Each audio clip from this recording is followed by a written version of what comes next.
A white line suddenly appears behind a jet, stretches across the blue, and then either vanishes or hangs around for hours. That line is not smoke in the usual sense. It is a cloud made of ice, and it tells us something about the air high above Australia. Contrails is short for condensation trails. They form when hot, moist exhaust from a jet engine mixes with extremely cold air in the upper troposphere. Commercial aircraft often cruise about 10 to 11 kilometers above sea level, where temperatures can be low enough for water vapor to freeze almost instantly. Jet exhaust contains water vapor, carbon dioxide, tiny soot particles, and other microscopic particles. Those particles act like little starting points or nuclei for ice crystals. As the exhaust leaves the engine, it expands into lower pressure air. That expansion cools the plume quickly, a process called adiabatic cooling. If the mixed exhaust and surrounding air reach the right temperature and moisture balance, the water vapor condenses and freezes onto those tiny particles. Meteorologists describe this threshold using the Schmidt-Appelman criterion. In plain English, it asks whether the exhaust cools fast enough and whether the surrounding air is cold and moist enough for ice crystals to survive. When the answer is yes, the familiar white trail appears. What happens next depends mostly on humidity at that height. In dry upper-level air, the new ice crystals sublimate. That means the ice changes straight back into water vapor without melting into liquid first. The trail stays thin and fades within seconds or minutes. In colder, moister air, especially air that is supersaturated with respect to ice, the crystals do not disappear so quickly. They can keep growing by taking up water vapor from the surrounding atmosphere. That is when a contrail can persist. Wind then takes over. Upper-level winds carry the trail along, while turbulence and wind shear stretch it sideways. Over time, a narrow white streak can spread into a broad, wispy band that looks much like natural cirrus cloud.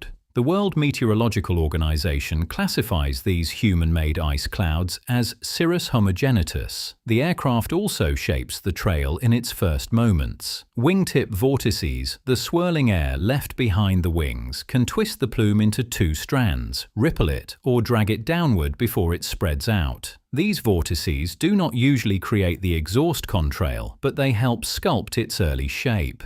There is another type, called an aerodynamic contrail, that can appear when air pressure drops suddenly around a wing or propeller, cooling the air enough for moisture to condense briefly. It is different from the engine exhaust trails most people notice behind high-flying jets. Contrails are well understood by atmospheric science. They are not the same as chemtrail claims. A normal contrail is mainly ice crystals produced when aircraft exhaust meets cold air. The exact length and lifetime of the trail are controlled by temperature, humidity, particles, and wind. Most contrails are short-lived, but persistent ones matter because they add to high cloud cover. Thin high cloud can affect how heat moves through the atmosphere, so scientists study which flights create the longest-lasting trails and under what weather conditions. So next time you see a white line behind a jet, look at how it behaves. If it fades quickly, the air aloft is probably dry. If it lingers and spreads, the upper troposphere is cold and moist enough for ice cloud to survive. That simple streak is a small weather lesson written across the sky.